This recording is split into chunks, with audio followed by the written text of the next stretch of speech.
How is Riyadh viewing this current dust-up, if you will? The U.S. far-left narratives and policies are definitely problematic, not only to the Saudi-U.S. relations, but to the well-being of America itself.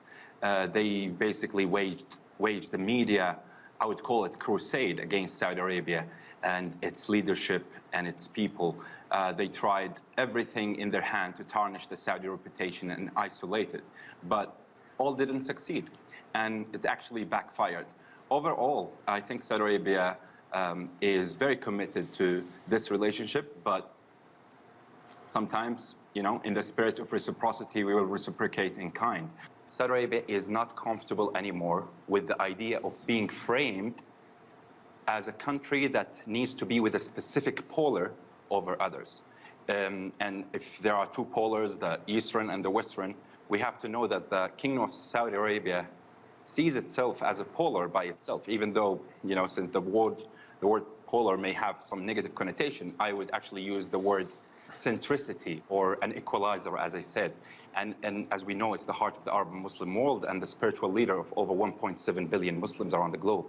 And speaking of Islam, there is actually a verse in the Quran that says, وَجَعَلْنَاكُمْ أُمَّةً وَسَطًا. We have made you into a nation of moderation.